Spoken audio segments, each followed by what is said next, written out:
Assalamualaikum warahmatullahi wabarakatuh. Perkenalkan, nama saya Wayuda Saputra dengan NIM 2411139. Di sini saya diamanahkan oleh dosen pengampu saya, yaitu Ibu Vera Wahyuni MPD, dalam menyelesaikan sebuah proyek, yaitu menyelesaikan analisis data pendidikan menggunakan pendekatan Big Data Analysis in Education, di mana proyek ini bertujuan agar mahasiswa mampu mengumpulkan, membersihkan, menganalisis, memvisualisasikan, dan menyimpulkan data pendidikan yang relevan. Tapi sebelum saya menyelesaikan proyek ini, maka saya akan memberikan edukasi mengenai step-step dalam penyelesaian proyek ini. Jadi yang pertama kita akan lampirkan dataset yang belum di cleaning terlebih dahulu, teman-teman.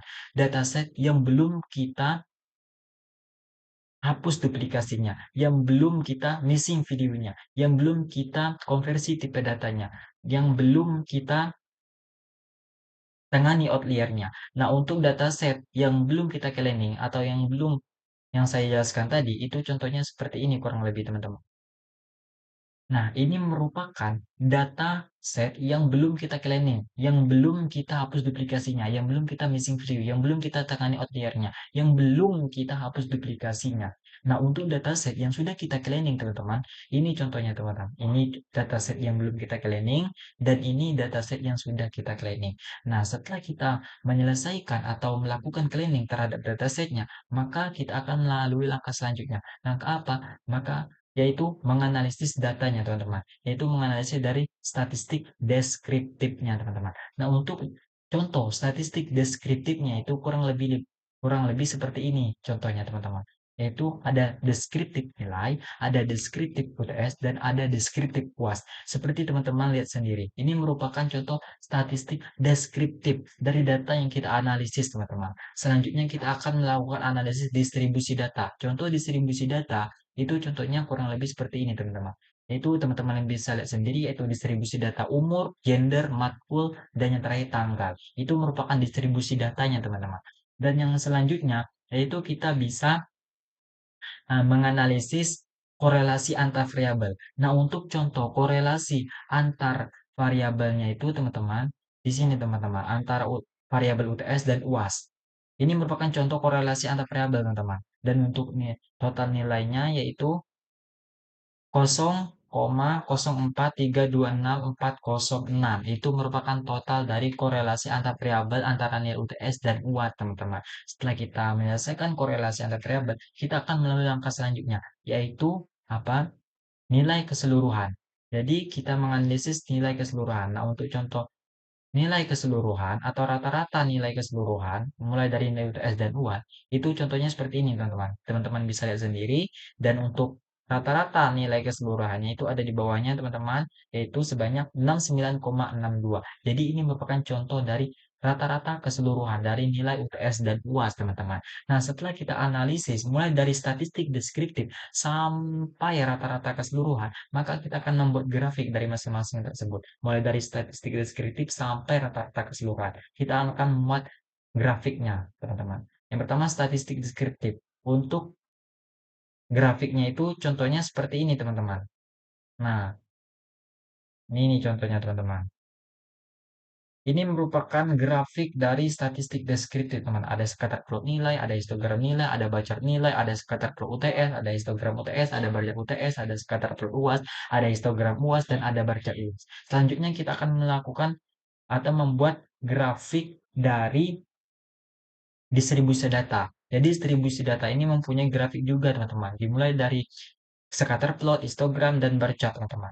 Nah, untuk contoh grafik distribusi data itu sepertinya, teman-teman.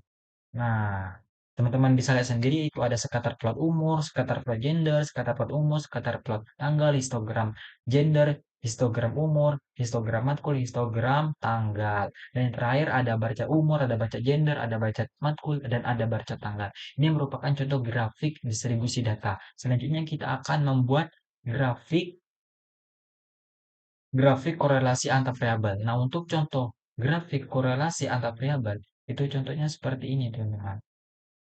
Nah, ini merupakan contoh grafik korelasi antar variabel, teman-teman. Ada scatter korelasi antar variabel, ada histogram korelasi antar variabel, ada bar chart korelasi antar variabel. Ini merupakan grafik korelasi antar variabel. Selanjutnya kita akan membuat grafik rata-rata nilai keseluruhan. Nah, untuk grafik nilai keseluruhan seperti ini contoh grafiknya teman-teman. Itu ada scatter plot min keseluruhan, ada histogram min keseluruhan, dan ada bar chart min keseluruhan.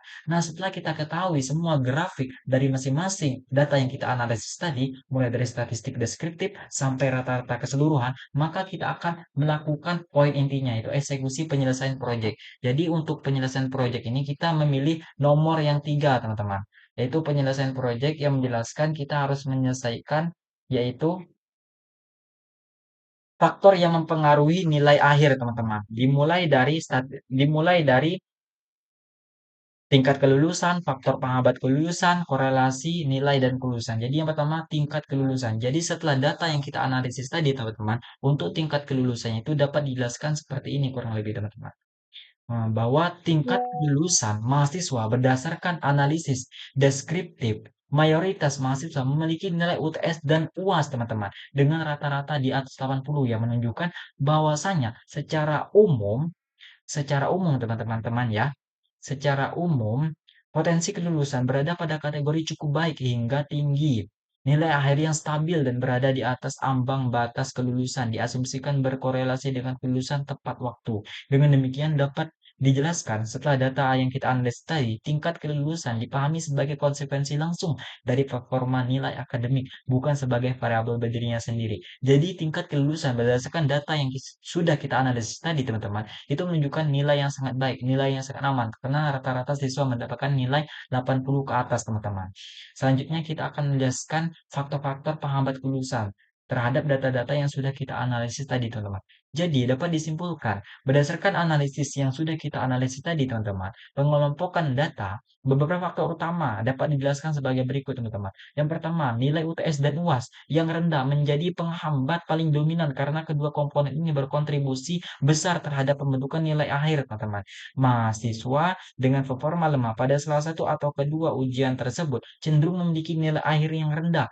Kedua, tidak kekonsistenan data dan proses pembelajaran, seperti rendahnya partisipasi teman-teman atau kesulitan memahami materi meskipun tidak diukur secara langsung, diinterpretasikan melalui fluktuasi nilai yang signifikan. Jadi itu merupakan faktor penghambat kelulusan, teman-teman, berdasarkan data yang sudah kita analisis tadi, teman-teman. Selanjutnya, korelasi nilai dan kelulusan. Jadi setelah data yang kita analisis tadi, korelasi nilai dan kelulusan secara tegas menempatkan nilai akhir sebagai prediktor utama tingkat kelulusan melalui analisis korelasi dan visualisasi scatter plot, histogram, dan bar chart, teman-teman. Grafik tadi, teman-teman. Ditunjukkan adanya hubungan positif antara nilai UTS dan UAS dan nilai akhir. Artinya semakin tinggi nilai UTS dan UAS yang diperoleh oleh mahasiswa, maka semakin tinggi pula nilai akhirnya yang pada gilirannya meningkatkan peluang kelulusan, teman-teman. Korelasi ini bersifat searah dan signifikan secara konseptual, meskipun koefisien numerik tidak ditampilkan secara rinci, teman-teman.